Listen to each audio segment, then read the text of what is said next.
An old border dispute reignited. Ethiopia and Sudan blame each other for hostilities in the Fashaga region. Villagers who've worked the land for a century are caught in the middle. So, what's really behind the latest violence? This is Inside Story.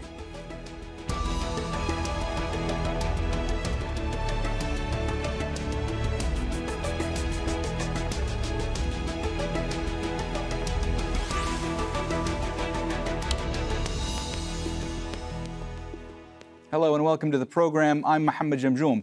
Ethiopia and Sudan are warning each other against worsening a historic border dispute. They fought over Al-Fashaga for a century. The 250 square kilometer region is rich and fertile.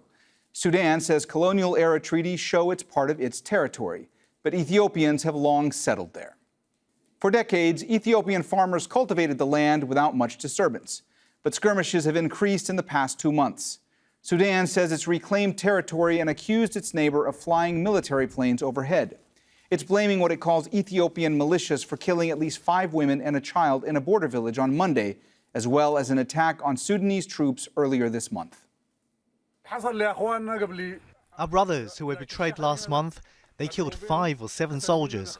This was a betrayal. We never expected there would be fighting or any sort of violence with our neighbors in Ethiopia. But they are the ones who started it. We didn't start anything. Yesterday they killed our women, and before that our farmers, and they burnt our land and took them from us. And just yesterday they said these lands aren't Sudanese lands, but these are Sudanese lands, no matter what anyone says. Ethiopia hasn't responded to the allegations, but its government is accusing Sudanese forces of pushing further into the region. The foreign ministry says it's running out of patience with diplomacy. The country's prime ministers last tried to discuss the tension in December. We monitored movements of the Sudanese army inside Ethiopian borders. We continue to call for dialogue to resolve the border dispute from 100 years ago. Sudan took advantage of the security vacuum on our borders during our preoccupation with the Tigrayan war, and we fully know that behind these events is a third party. Ethiopia's silence should not be construed as fear. We adopted not to exaggerate the border dispute and adopted the option of dialogue, and patience has limits. Now, each side has its own story about what led to the violence in Al-Fashaga, but many see it as the latest flare-up in decades of rivalry between the two countries. Let's look at what else is at play. The Grand Ethiopian Renaissance Dam has been a source of tension since Ethiopia broke ground for the project in 2011. Downstream countries Egypt and Sudan fear it will restrict vital water supplies. The two nations have also had to contend with waves of refugees. Just recently, the Ethiopian military offensive in Tigray pushed tens of thousands into Sudan. Both governments have also supported rival rebel groups for decades. All right, let's bring in our guests. In the Sudanese capital, Khartoum, Muaz Tongo, head of the National Boundary Commission. In Ethiopia's capital, Addis Ababa, Samuel Getachew, journalist at The Reporter. And in Somerville in the U.S., Alex Duvall, executive director of the World Peace Foundation. We asked the Ethiopian government for a representative to appear on the panel, but no one was available. Welcome to you all. Alex, let me start with you today. What is really behind this border flare-up right now?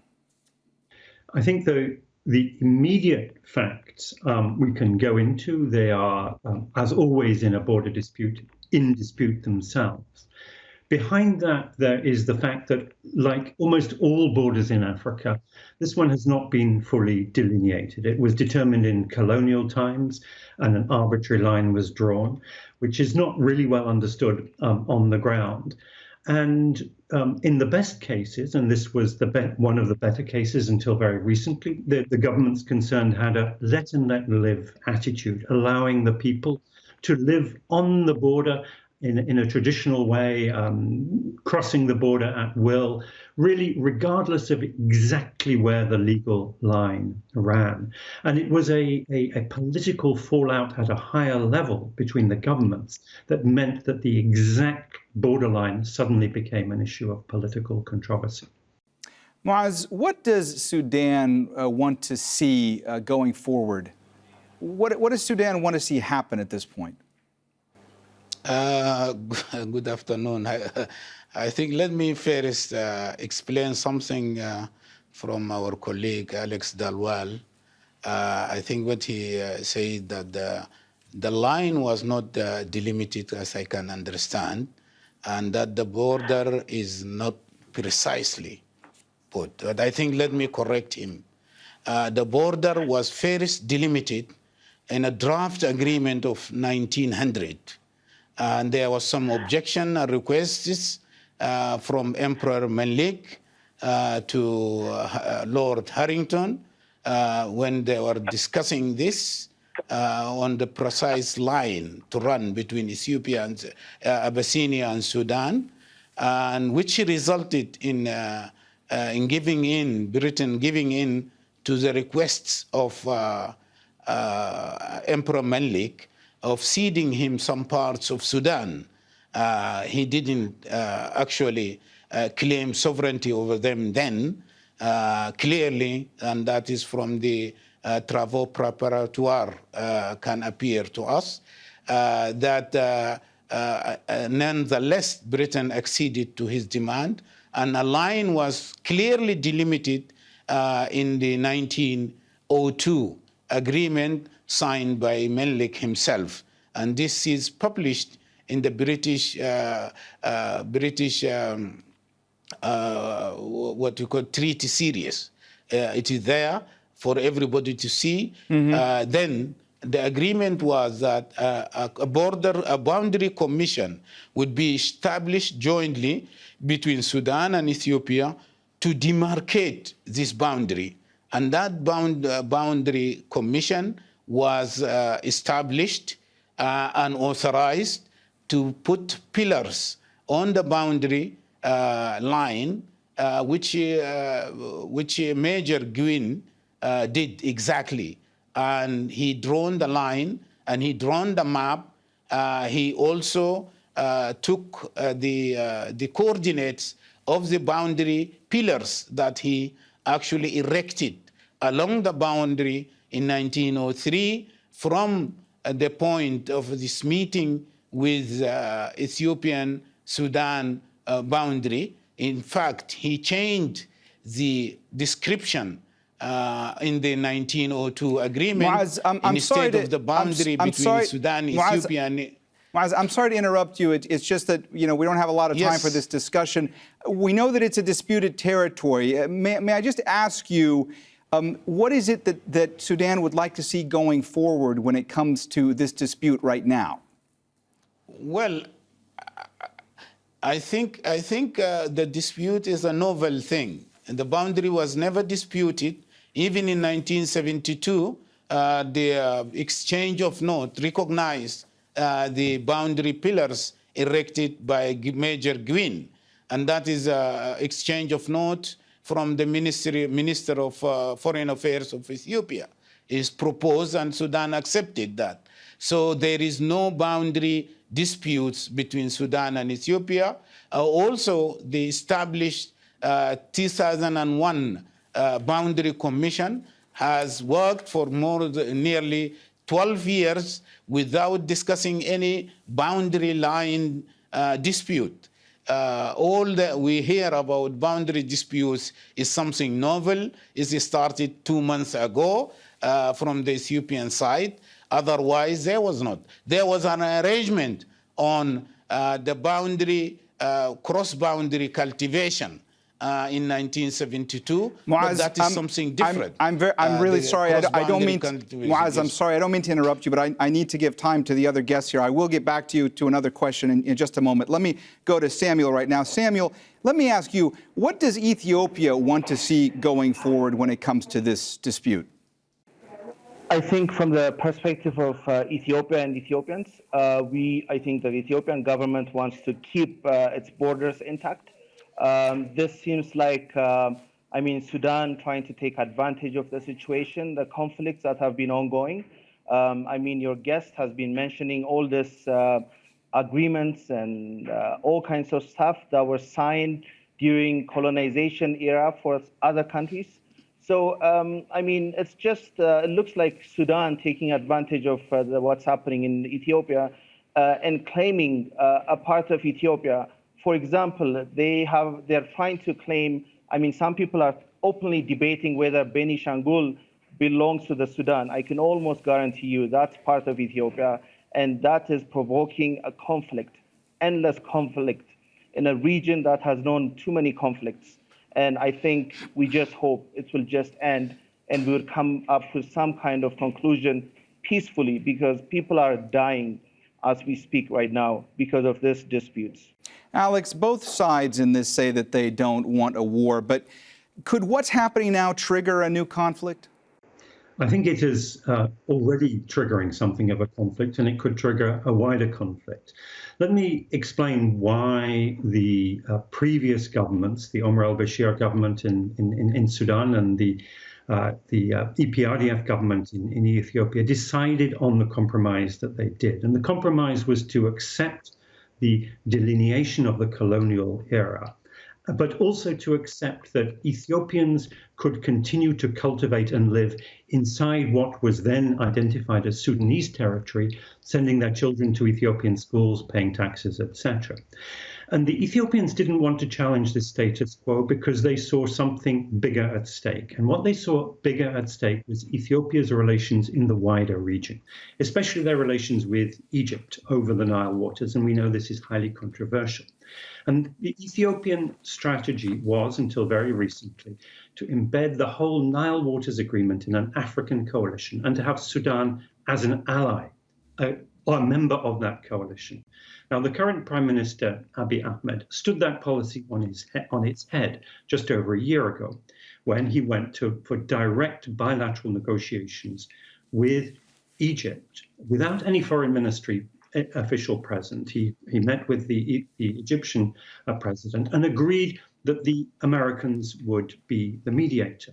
And of course, Sudan is in a very weak position vis-a-vis Egypt and America. And therefore, what Prime Minister Abiy did, not out of malign intent, but out of sheer naivety, a very inexperienced young politician without any foreign policy experience, he stood the precepts of Ethiopian foreign policy on its head.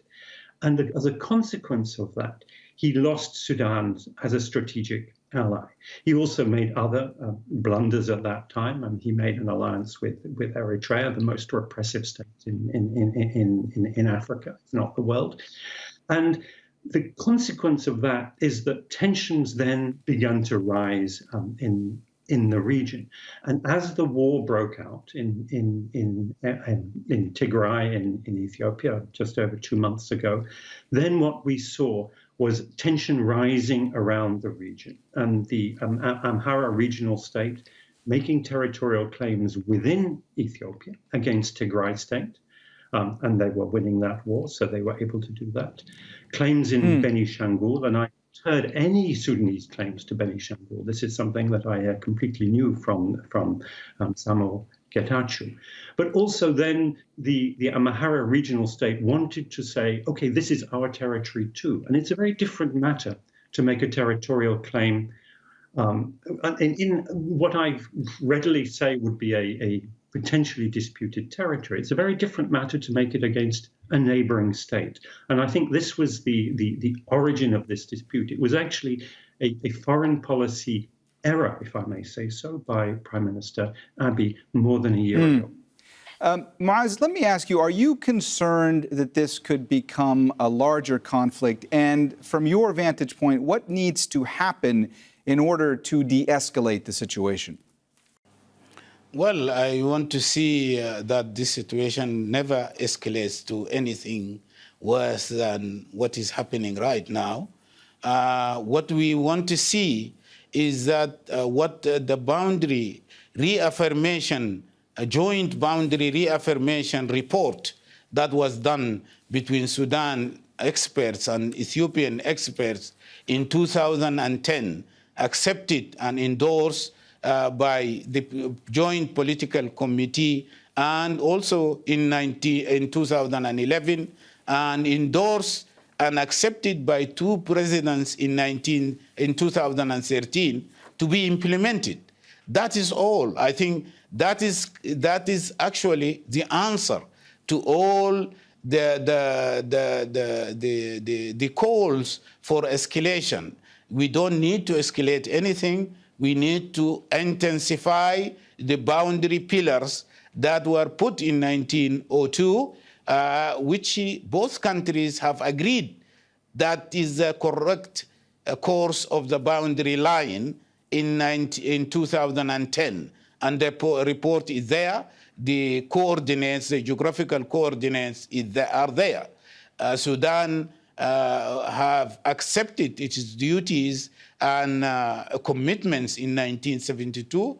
I would call the Ethiopian part also to respect the 1972 exchange of letters, especially that it stemmed from the Minister of Foreign Affairs of Ethiopia, and that every party should respect its commitment within that agreement, and that we cannot start to implement the agreement from the last paragraph or the last sentence. We have to agree to implement it from the first paragraph, and that will answer everything there. We do not claim any land in Ethiopia. We are not willing or even have a policy or a strategy of claiming land from neighboring countries. But we are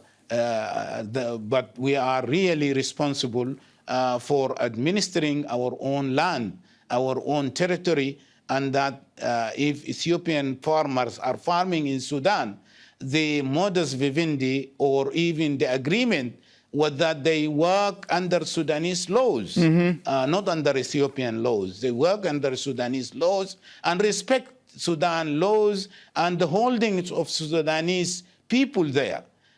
We cannot allow them to disregard that Sudanese laws in the Sudanese territory. And that is the answer. We are neighbors. We have long economic and social relations, and we cannot go away from each other. We have to share that border. So we have to go and fulfill our both commitments as it is there, not to select. Not to select. I mean, agreements has to be implemented in Pacta San Servanda. Has to be with good intention to implement the whole agreement, not to select whatever each party wants and then disregard its commitment. That is all what we need and all what is to be done there. Sudan is really willing to implement the agreements done, but 1972 was implemented. Muaz, I'm sorry to keep interrupting you, but 2001 agreement. Muaz, I'm sorry. It's just that we do need to get to the other guests. But Let me also, ask Muaz. I'm sorry. It's just that we are running out of time. Let me go to Samuel now. Samuel, who can play an effective role when it comes to diplomacy going forward? Before I answer your question, let me personalize the importance of the Ethiopian Renaissance Dam, which is in Beni Shangul, which some actors of the Sudanese side is now claiming it's part of the Sudan. My generation raised $5 billion for the first time to try to build it so Ethiopia could become finally self-sufficient. It won't be, so we don't want to see our nation in such a desperate situation as it has always been, at least in my generation. So when the Sudanese side, when a few influential actors are claiming that Beni Shangul, which my generation has dedicated $5 billion to build the Renaissance Dam, is part of the Sudan, it hurts us because, as your guest said, the Sudan and Ethiopia have had a very strong relationship for a long, long time. That's not just cultural or economical, but we see them as one of our own. We've been helping them when they needed our help, giving Sudanese refugees, as the Sudanese are giving our Ethiopians some refugee status. So when they claim or when they say it belongs to them, it goes to show us we may have lost their support when it comes to our disagreements with Egypt. Who is going to help us? I mean, we have decent countries in the world, including Canada and the Scandinavian nations that have always played a role in looking at peace without their own interest. So I think those countries should really come and bring some kind of solution, because we can't keep on losing Ethiopians or the Sudanese in endless pointless disagreements, which turns into a conflict. Alex, looked to me like you were reacting to some of what Alex was saying there. Some of what Samuel was saying there. Let me also ask you: these border tensions come at a time, when people are trying to resolve the three-way row over the Renaissance Dam. How much does this complicate the dispute? It certainly does complicate the dispute. I must say I've never heard of a Sudanese claim to the territory of the Renaissance Dam. That's something completely new to me, and I do follow this very closely. I would also add that the architect of the Ethiopian foreign policy around the Renaissance Dam, His Excellency Seyum Mesfin, the revered foreign minister of Ethiopia for 19 years, was killed a few days ago. And I would very much hope that the Ethiopian nation is in mourning for one of the great statesmen of our era. Sadly, it is the Ethiopian government that claims to have killed him. But let me make the point that there is a key interlocutor here that is actually already engaged in trying to resolve some of these issues, and that's the United Arab Emirates, which is a friend and a patron to Ethiopia, to Sudan, and to Eritrea. And in fact, it's very clear from all the evidence that we have, not only that Eritrea is probably the major belligerent, it has been, as it were, invited in to fight the war in Tigray by the government of Ethiopia.